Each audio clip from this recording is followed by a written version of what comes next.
Welcome to Law Vogue. My name is Vida. Thank you for joining me this time on the show. Now, we know the fashion industry is fast growing in Zambia, and as local celebrities have faced some sort of criticism, a lot actually, especially of social media. My guest today is one of those guests who also is in the public eye and makes sure that he shows up when he shows up on the red carpet. So I'll be talking to Kuni very shortly after this, so stay tuned.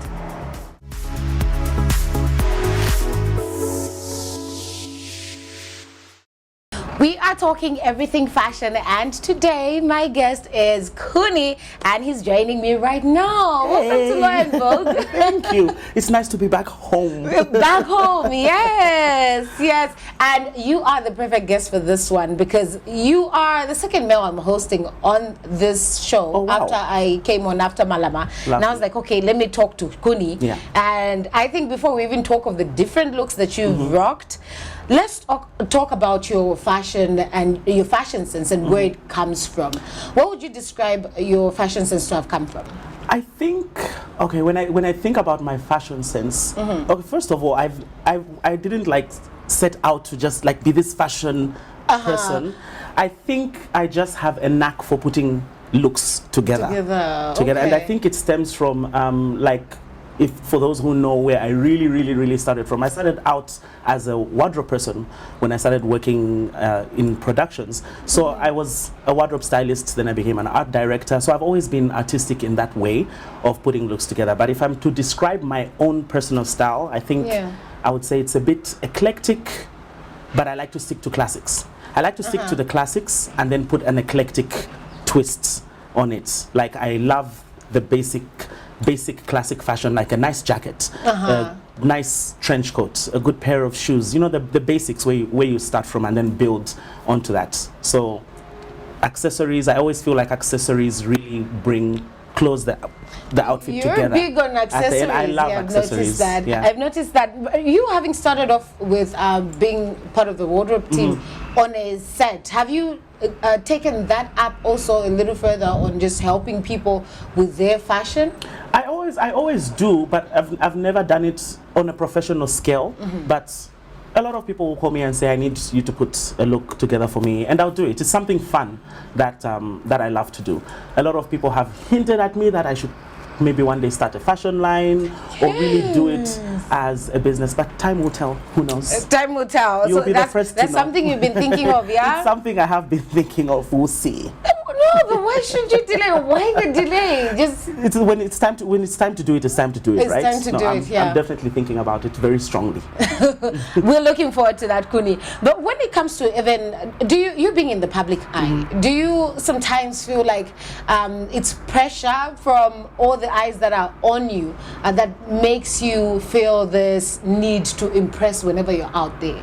It is pressure. Actually, it is pressure because sometimes you just want to go out and blend in, but there's always that pressure because when it's like you've shot yourself in the foot now. Like you're told you're stylish once, and then everyone expects you to be stylish forever. Yes. So there's always a pressure. Like even a look that I did the other day with the babushka scarf. I was like, also guys, I've seen the kids are really like doing this and taking this androgyny thing to the next level, like with the scarf over the head. So let me try it out, you know. And Sasha was even telling CJ, like, so you actually allowed your friend to go out looking like Little Red Riding Hood.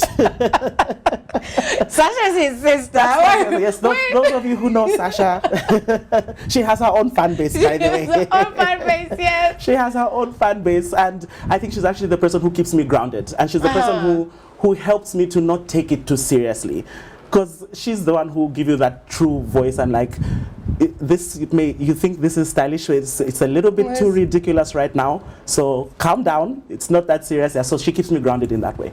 Yeah, how honest are your family members when it comes to like the looks that you pull? There was one video of Mama Ro, and I think that was your Lusaka July look. The Lusaka July look, when she's like, it was awful. I think Sasha has taken over where Mama Rhoda left off. She's literally taken over.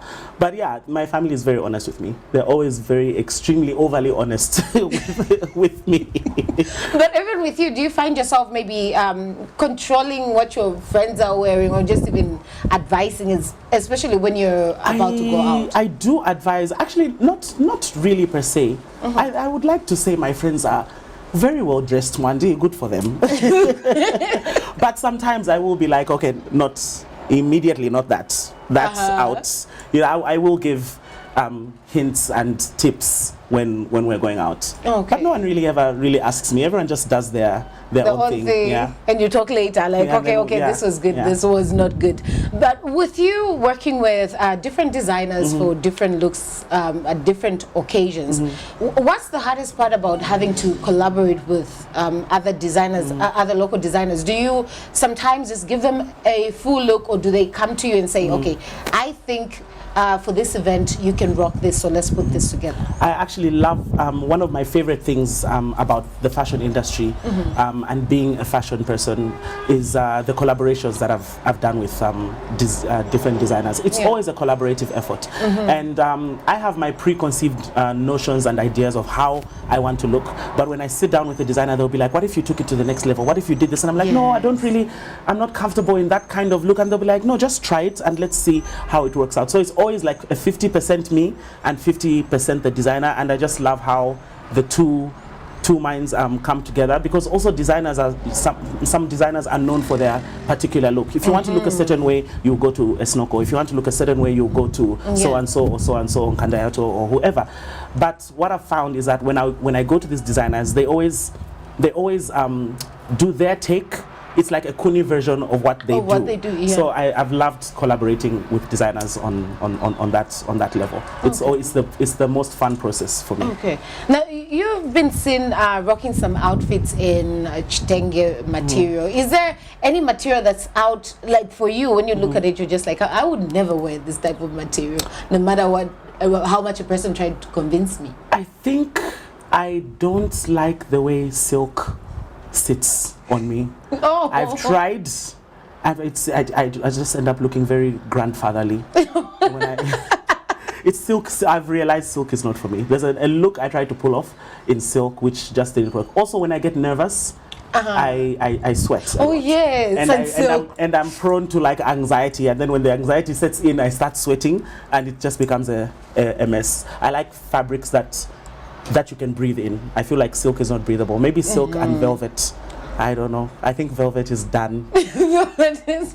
I still think velvet is okay, but silk, for the same reasons, I think it's just not breathable. It's not breathable. Yeah. It's not breathable. I have a velvet robe. You know how I love my throws. There's one velvet one that I have that I've actually never worn, because I tried it on and I was like, it's looking very bamboo-ish right now. I was like, so I have it. Maybe I'll wear it one day. Now, Kuni, let's talk of, I know you are okay with, I don't know if you're okay with it, but when it comes to, people can be very, they're the worst critics, especially of social media. Now, with the looks that you've rocked differently, are you open to checking your social media and seeing what people have to say with what you've worn? And are you okay with just I'm that person who checks the comment section. I go and I'm like, let me see what the people are saying about my outfit. I've learned to take it with a pinch of salt.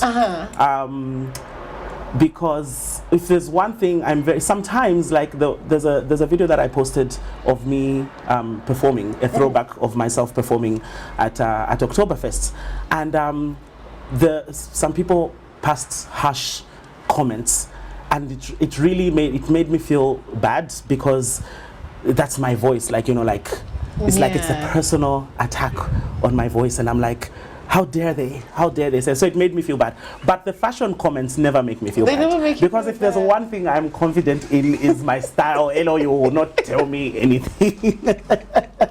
You will not tell me anything. So the fashion comments really make me laugh. They make me laugh. But I enjoy them. There's a lot of good comments, a lot of negative comments, a lot of funny comments, but I always take it with a pinch of salt. Yeah. Well, you're stronger than me. I'm not going into that comment section for anything at all. Now let's go on a short break, and when we get back, I continue talking to Kuni. We want to talk those fashion fails, what it takes preparing for an event, and also the costs.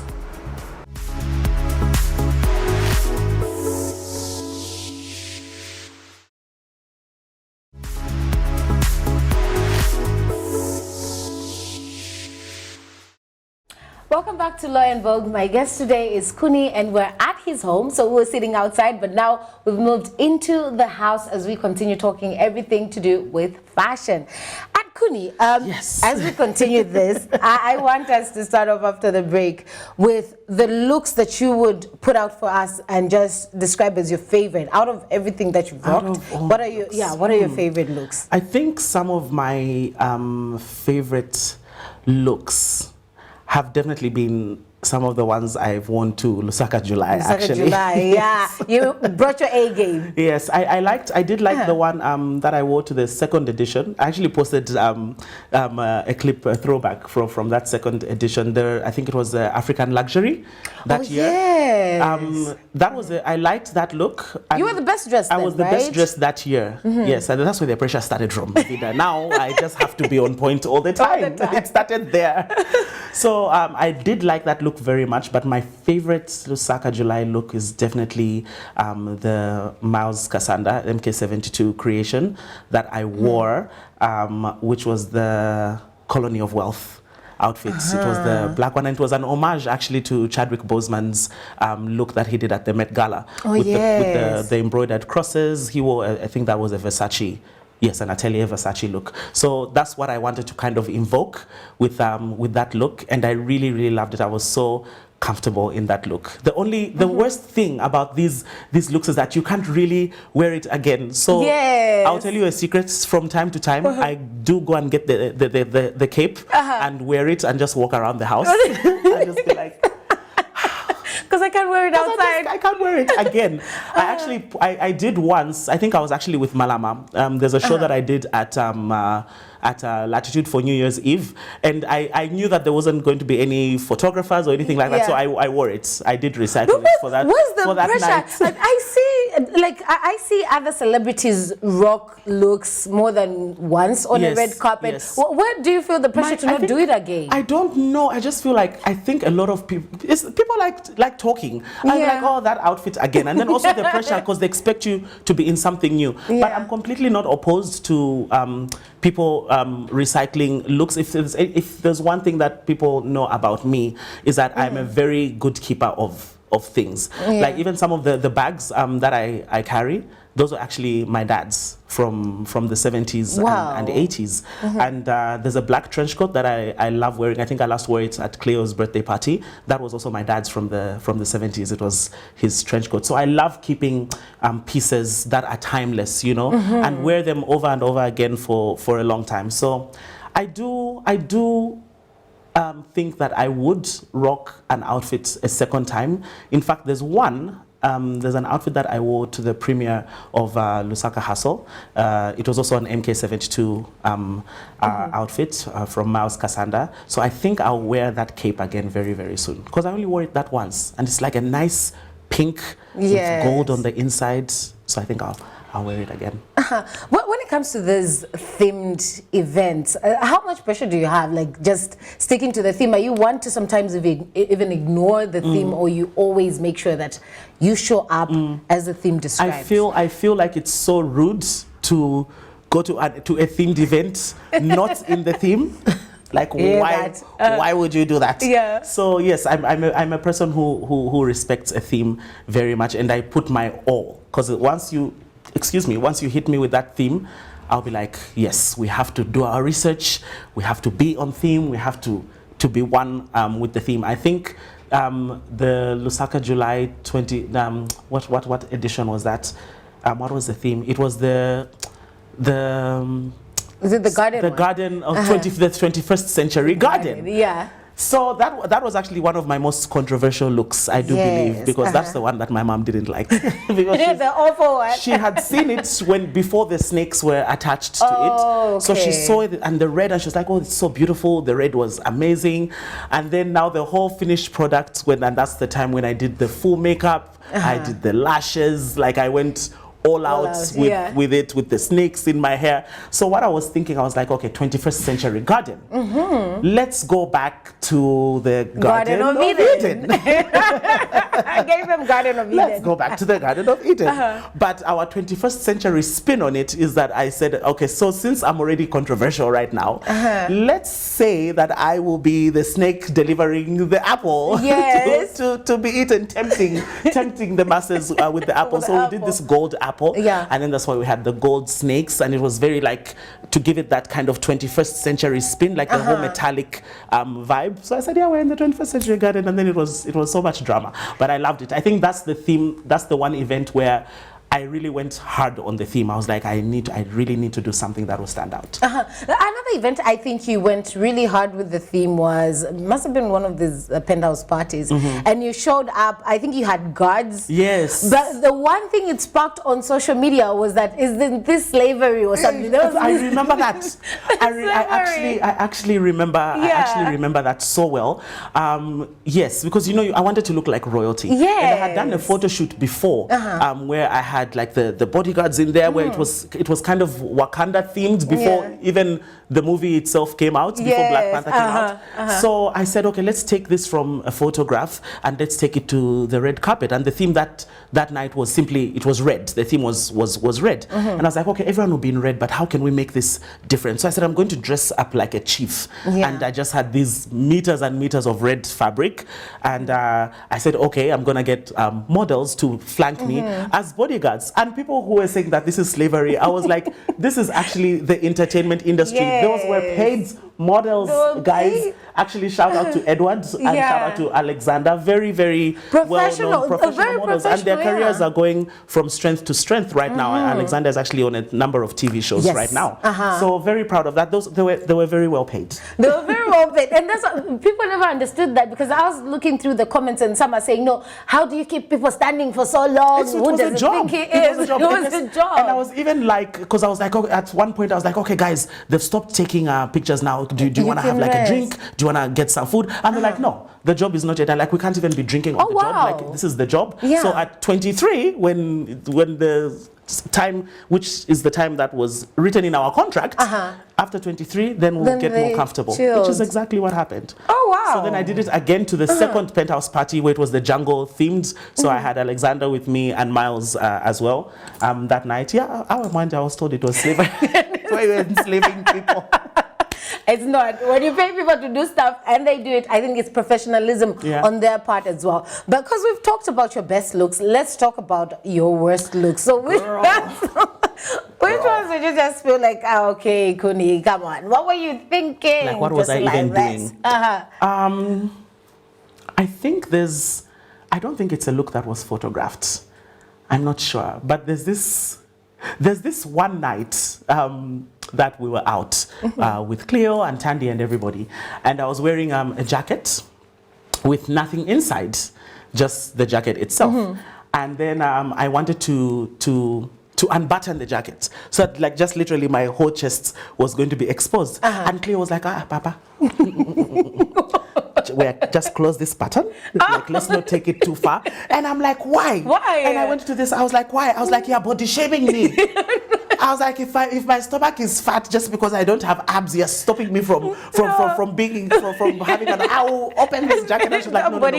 But the next day when I saw like the pictures, because I did take a few pictures, I was like, you understood. So what was that now that I was trying to do? Those pictures never found themselves in the public. They didn't find themselves in the public domain. I have good friends. They remained in a group. No, that's really good. But also, Kuni, as we get to wrap this up, I want to talk of stage performances, because it's not just the red carpet events, but you being an artist. What goes into preparing an outfit for what you wear on stage? Well, for me, I always have to wear something that's comfortable. When I'm going on stage, I love to dance, as you know. So yes. I always make sure that the pants I'm wearing, because before when I used to perform way back, I would be wearing like just normal pants and they would always rip. I was always known for leaving my show with a big rip at the back. Are you serious? But that wouldn't be visible to the crowd, right? Sometimes it was. Sometimes it was, and especially sometimes like the rip would be in front. And I was always having, and I kept on buying trousers every other day. So I now learned to have trousers made from lycra. Okay. So or a very expandable fabric, so that no matter what I'm doing, they're not going to get torn. So that's my first thing. I have to be comfortable. And then also it depends on where I'm performing. Am I performing at a wedding? Am I performing at a corporate event? Am I performing at a party? Am I performing at a festival? That's always what determines where I start from when looking for my outfit. I'm like, who am I performing for? Then I'll know what to wear from that point. Okay. Now, also, I know I need to say bye now, but I'll leave you to give some fashion tips. But I also always ask this to my guests. What's the most you've spent on a look? The most I've spent on a look? The most I've spent on a look, I think, would be at the Lusaka July Colony of Wealth. Yeah, that event colonized my pocket. Well, how much are we talking about? I think we're talking about like somewhere in the between with everything, because even the Jaguars that dropped us at the event, even the entrance was calculated. We had to hire them. Oh my! Because I ain't got no Jaguar, honey. Let's be clear. A Jaguar? A Jaguar.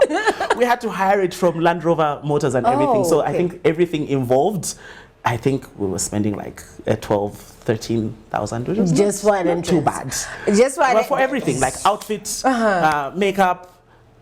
We had a hotel room where we went to get ready, and all that jazz. Yeah, we spent quite a bit. You did on that. Yeah, where we could pull in our freebies, like, no, me, I'm a celebrity. Just give me this. I'll shout you out. We did have a little bit of that, yes. Otherwise, if it wasn't for that, I think it would have skyrocketed to like 20. Way more than 12. Yeah. Kuni, thank you so much for allowing us this time to talk to you. Anytime, Vida. Thanks for having me. Thanks for visiting. This was fun. Cheers to you. Cheers.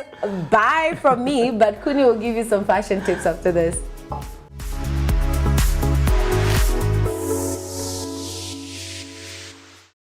All right, so my first fashion tip is I don't believe in anyone can wear whatever they want to wear. That is a lie.